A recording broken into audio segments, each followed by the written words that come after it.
हाय, hello, नमस्कार. कसे आहात सर्व? मजेत ना? मजेतच असाल.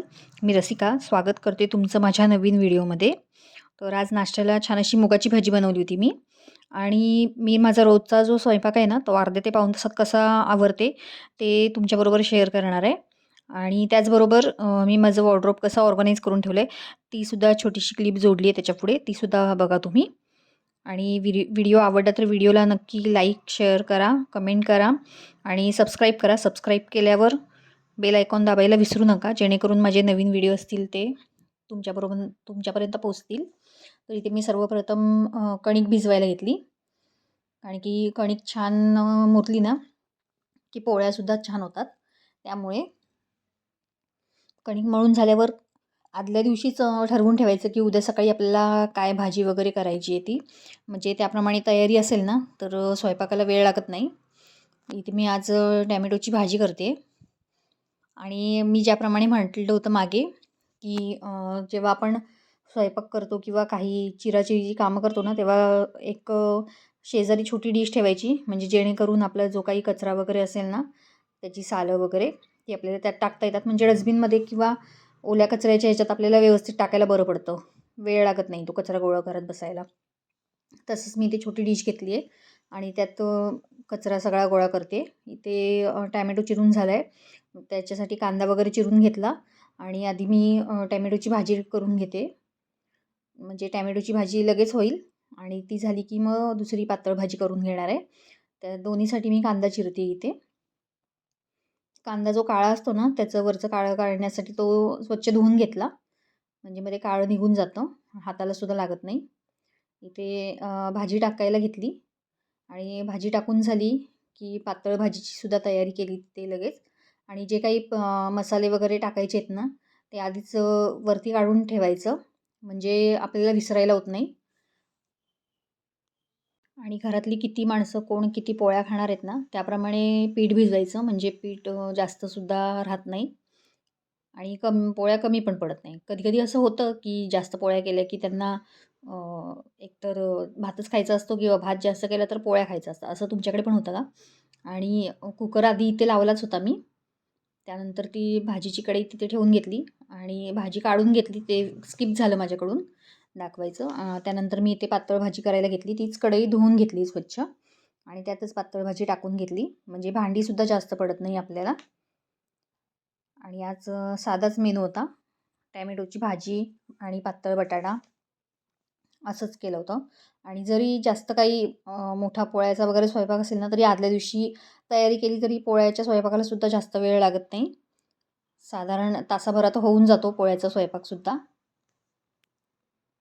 ते आमटी फोडणी टाकते आणि आमटी फोडणी टाकून झाली की तीसुद्धा तिकडच्या पलीकडच्या गॅसवर ठेवणार आहे. कारण की हा इकडचा जो गॅसचा बर्नर आहे ना, तो खूपच मोठा आहे. त्यामुळे पलीकडच्या बाजूला टाकते आणि ज्याप्रमाणे परवा म्हटलं होतं की गरम पाणी टाकावं भाजी ह्याला आमटीला वगैरे, म्हणजे तरी छान येते. तसंच मी गरम पाणी टाकलं. कट्टा स्वच्छ करून घेतला आणि चपाती करताना चपातीखाली असं कापड वगैरे घ्यायचं. म्हणजे जे काही पीठ वगैरे सांडतं ना, ते त्याच्यावरच गोळा होतं. म्हणजे ते कापड उचलून फक्त झाडलं किंवा धुवून टाकलं की अ, जास्त कट्टा आपल्याला पुसत बसायला लागत नाही. म्हणून इथे कणकेला छानपैकी तेल लावून घेतलं. मी जेव्हा मळते ना, तेव्हा तेल नाही लावून ठेवत. नंतर जेव्हा चपात्या करायच्या आहेत ना, तेव्हाच तेल लावते कणकेला. आणि इथे एकसारखे गोळे करून घेतले कणकेचे, जितके पोळ्या करायच्या आहेत तितके. त्यानंतर त्यांना तेल लावून घ्यायचं. कारण की आमच्याकडे तेलाच्या खातात घडीच्या अशा पोळ्या, म्हणून.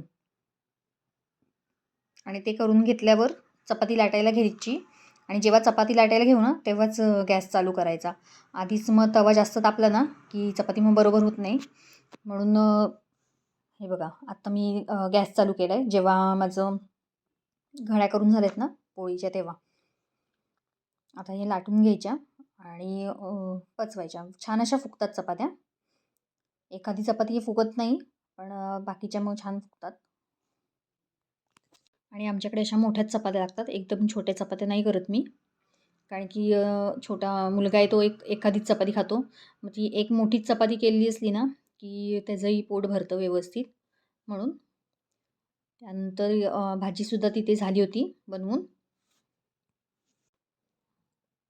जास्त काही एखाद्या वेळेस जेव्हा आपली पालेभाजी वगैरे करायची असेल ना, ती आदल्या दिवशीच निवडून ठेवली किंवा कडधान्य असेल ते सुद्धा स्वच्छ करून ठेवलं, की नाही वेळ लागत स्वयंपाकाला. सगळी तयारी करून ठेवायची आधी, म्हणजे होतो पटापट स्वयंपाक. इथे बघा माझ्या पोळ्यासुद्धा होत आल्यात आता. आणि आज श्रीनी डब्यात ती मुगाची भजीच नेली होती. त्याला ती खूप आवडते आणि आल्यावर तो चपाती, चहा चपाती वगैरे खाणार होता. त्यामुळे मला तुमच्याबरोबर हा व्हिडिओ शेअर करता आला. नाहीतर त्याचं सकाळी डब्याची गडबड असती ना, की व्हिडिओ करायला नाही जमत. कारण की व्हिडिओ म्हणजे कॅमेरा सेट करणं, हे करणं त्यात बराच वेळ जातो. त्यामुळे मग आज मला वेळ होता म्हणून म्हटलं आज तुमच्याबरोबर हा व्हिडिओ शेअर करूया. जेणेकरून ज्यांना वाटतं की स्वयंपाक म्हणजे कंटाळवाणा, तसं काही नसतं. आपण एकदा सुरुवात केली ना, की पटपट होतं सगळं. आपण एकटं जरी असलं ना, तरी आपण पटापट सर्व आवरू शकतो. आणि ते माझा स्वयंपाक झाला, की मी लगेचच कट्टा आवरून घेतला होता. ते काही व्हिडिओ मी करत नाही बसली. फक्त स्वयंपाक झालेला तुम्हाला दाखवला आहे. आणि त्यानंतर कट्टा आवरून झाला, भांडी वगैरे सगळी घासून घेतली. आणि त्याच्यापुढे आता मी जे कपाट ऑर्गनाईज केले त्याचा व्हिडिओ तुमच्याबरोबर शेअर करते. हे मिस्टरांचा फक्त कप्पा आहे. तिथे अर्धी कपडे इस्त्रीला दिली आहेत त्यांची.